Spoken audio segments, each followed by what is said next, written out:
અને કુદરતી એવી ઘટના ખોટી ઘટે, એક્સિડન્ટ થાય, 3-4 માણસો કદાચ મરી જાય તો આખું દગાવાળિયા જોવા આવે, પણ ઘેર જઈને ખાવા તો ખાય ના ખાય? એમ લાગે કે ખોટું થઈ ગયું છે, શેરગડા લાગે, પણ ઘેર જઈને ખાય તો? પણ કદાચ આપણા કુટુંબ, આપણા પરિવારમાં ઠેઠ અમદાવાદ ઘટી હોય તો આ દુઃખ કોણ ઊભું કરે? એક ઊભા તો તમને ખાવા નથી ભાવતી, ઊંઘ નથી આવતી, ચેન નથી પડતી, કારણ કે આપણને જે કોઈ ડખો ઊભો કરે છે ને મારાપણાનો દાવો ઊભો કરે. જે કાંઈ પણ દુઃખ થતું હોય ને તો મારાપણાનો દાવો ઊભો કરે છે. કોરોનાની અંદર આજે ખરેખર મને અહીંયા નહીં, આ કોઈ પહેલો કાર્યક્રમ નહીં શમશાન ભૂમિમાં, પણ આજનો જે મહિમા છે ને એ તમારો હોય નહીં. હું ઘણી વાર ચોક બીજે મને કે એવો મોકો મળ્યો. કોરોના બાદ આવ્યો તો બોલ. હવે કોરોના ગીતાનો પાઠ ભણાઈ ગયો. ભગવાન શ્રી કૃષ્ણએ જે અર્જુનને વાત કરી એ વાત કોરોનાએ કરી કે આ દુનિયામાં કોઈનું ભય કોઈ નથી. સહેજ કોરોના થયો હોય તો છૂટી ડીશો જાતી હતી.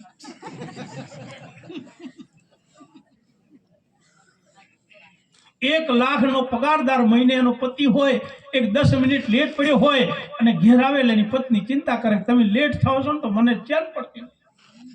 આવો પ્રેમ. આયા પછી રોટલી બનાવે, આયા પછી બધી શાકભાજી બનાવે, જમવા બેહે ને એટલે બેઠી બેઠી વાયરો નોખે. આવો પ્રેમ. અને આવા પતિને કોરોના થયો હોય તો કઈ ભાઈ વાયરો નોખવા જઈ હતી? કોઈ ભાઈ જેલી વાયરો નોખવા? ઉપરથી છોકરાને કહેતી હતી કે શેટારો તારા બાપને કોરોના છે. અરે તમે સાંભળ્યું છે કે આપણે કોઈ ગુજરી જાય ને હોરશી અને હગો ના આવે ને તો એ હગાને તમે ઠપકો હાલતા હતા કે અમારા ભા વખતે તમે ના આવ્યા. અને કોરોનામાં શું થયું? બા ફોન કરી ના પાડતા હતા કે અત્યારે રહેવા જ દેજો બાપાનું તો જે થાવું હતી. ટેલિફોનમાં બેહણો નહીં, મંડપ રહીશું નહીં. ચાલ્યું કે ના ચાલ્યું? લગતા નતા આવતો, લગતા હગ નતા આવતો, મહેલામ નતા આવતો. આ ગોમ પેલા ગોમ વાળા પાળા બોલતા હતા. એટલું તો સમજો કે આ દુનિયા, હું એવું નહીં કહેતો તમે છોડી દો, બાકી દુનિયા છોડીને જે જંગલમાં જ્યાં ને પૂછી દો વખો છે. સાચું જીવન હોય તો સંસારમાં જ છે, પણ કેવું જીવવાનું? ગમે તે વસ્તુ ખાઓ ને તો તીખી છે, મોળી છે, ગળી છે, ફીકી છે, એનો સ્વાદ જીભને જ આવે છે. કોને આવે? જે કોઈ વસ્તુ ખાઓ એનો સ્વાદ જીભને જ આવે છે, પણ જીભને ગુંદ હોય તો સોટે દો તો ને બા, જે પકડે એને સોટે. એમ જીવન એવું જીવો કે બધાની વચ્ચે મજા કરો, પણ એનો દાવો આપણને ફિટ ના થઈ જાય. ન કે પહેલા મહિનામાં ઉત્તરાયણ આવશે, પહેલા મહિને ઉત્તરાયણ આવશે અને ઉત્તરાયણના દાડે તમારો ગાયના પૂળા નોખે. શા માટે નોખાશે આપણી? બરોબર. હું પરીક્ષા લેવા નહીં આવ્યો, હું ઘરનો જ છું, મજા કરવી છે પુણ્ય માટે. કૂતરાને શીરા લાડુ શેના માટે? પુણ્ય માટે. ગાયને પૂળા નોખો છો કેટલા ને કથાડને પુણ્ય જ કરવું છે ને? નોશા કોઈ? કૂતરાને શીરા મેળવાના અને ભૂંડને ઝાટકા મશીન ગોઠવવાના, તો મમરિયું ખવડાવવાની. કોઈને કુને કેવું એમ પૂછું, તમે જે કોઈ કરો ને આ મહિમા જુઓ, હાથ કરે અને હાથને ખબર ના પડે ને એનું નામ પાપ. બાકી તો તમે ગાયન પૂળા નો ખોન કહો છો ને ઘણા ગોમ તો એવા છે 10 પૂળા ઉપાડીને જાય અને એને બધા ઢોરાયામાં લઈને જાય. એના તો ખાય પણ બીજા ના ખાય. ઉત્તરાયણના દાડે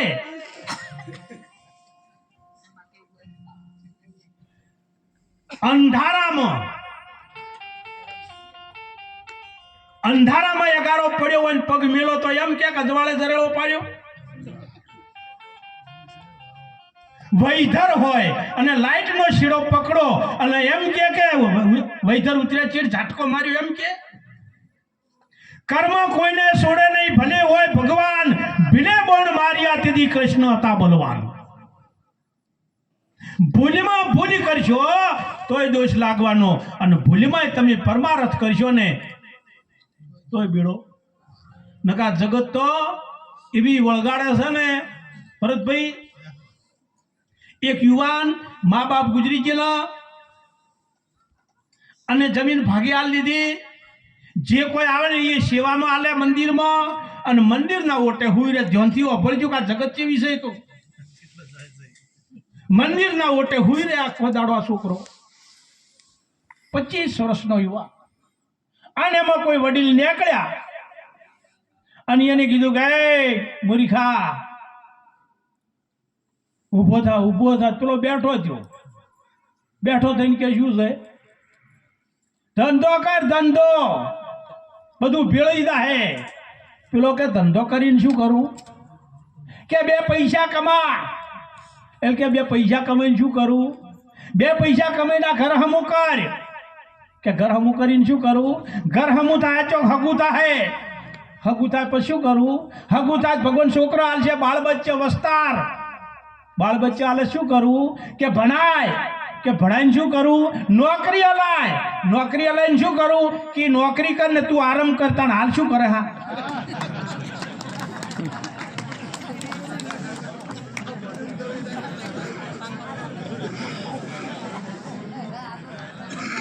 ખોટી વાત છે. આ જગત એવું વળગાડે છે, એવું વળગાડે છે. અને જગતમાં જેને આવા પરમાર્થી કોમ કરે છે, જેનો પરિવાર એક છે, જો સંસ્કાર છે, અહીંયા શાંતિથી સુખ છે. બા ન કે ઉપાધિઓ વાળું જીવન છે. આ સંસારમાં સુખ ચો છે? હું તમને પૂછું. દીકરો યુવાન થઈ ગયો હોય અને હગું ના થાય તો મા બાપને સુખ કે દુઃખ?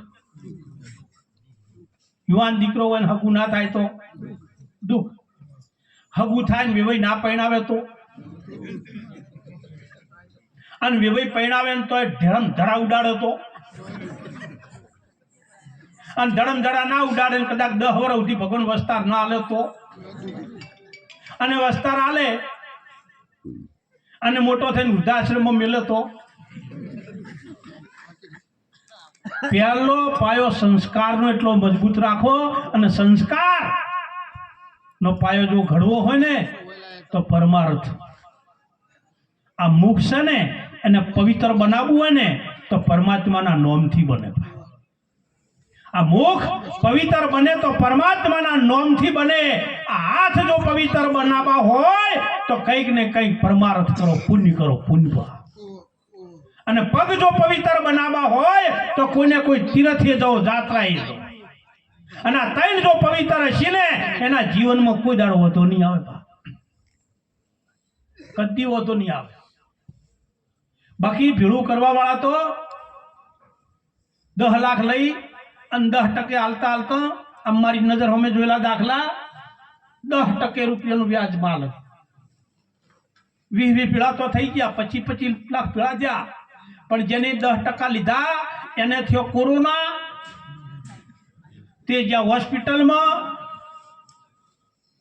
વેન્ટિલેટર ઉપર ઓક્સિજનની તકલીફ, ડોક્ટરે 25 લાખ લઈ લીધા અને ભેળા કરવા વાળો નહીં લીધો.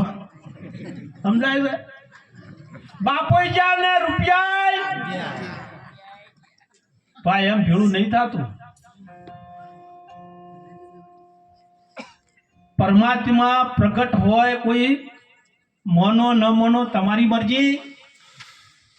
હાલ આ સંસારમાં જગતમાં કોઈ પ્રગટ પરમાત્મા હોય તો મા બાપ છે. મા બાપ ના હોત તો આ દુનિયામાં આજે આપણે ના હોત. પહેલા મા બાપ, અને જો મા બાપના આશીર્વાદ મળશે તો પરમાત્મા તો ગમે તાને ઓટો મારશે. ગોતવા જવાનો ના હોય. તમને બધાને ખબર છે ભાદરવી પૂનમે કેટલી પબ્લિક જાય અંબાજી? 20-25 લાખ 25 લાખ પબ્લિક જાય છે ને. તમે ગમે અને પૂછો કે તને અંબાજીમાં ભેળો થયા એટલે આટલા બધા તો એક નહીં ભેળો ના થાય. પણ કોઈ ખાવા જાય છે, કોઈ લૂંટવા જાય છે, કોઈ જોવા જાય છે, કોઈ બીમારી છે કંઈક ને કંઈક માગવા જાય છે. એક ભાઈને 10 વર્ષ થઈ ગયા, ભગવાને બાળક ના આલેલું, પરણેલું. એ કોકે કીધું તું અંબાજી માની 12 પૂનમો ભરે ને તો તારે ભગવાન બાળક આલશે. 100 પૂનમો ભરી, કેટલી? 100 બાચી. અને વળી અમાર ભરતભાઈ જેવા ભીડે નાખવા જતા કે અંબાજીની 12 પૂનમો માની છે, 100 ભરી 100 બાચી. કે પાવાગઢમાં 4 પૂનમે કોમ થાય. આપણી બીમારી શું છે એ કહું બા. 100 તો ભરી છે, 100 બાચી છે. પેલો કે પાવાગઢમાં તો ચો જાય રહી પાવાગઢ 100 ભરવા જાય 4. પાવાગઢ ગયો 2 ભરી 2 બાચી. અને વળી મારા જેવો ભીડોનો કે જોઈ ગયા હતા કે પાવાગઢ 4 પૂનમો માની છે, 2 ભરી 2 બાચી છે. એટલે આ પાટણની જોડે ગુણઝેર અને સુડેલમાં એકી પૂનમે. અહીંથી તો કોઈ નતા એમ.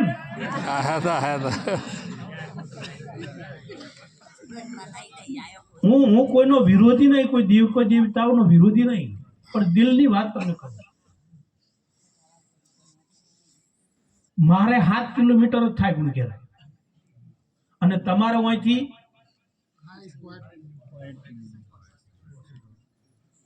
હાઈટ જ ચમ થાય.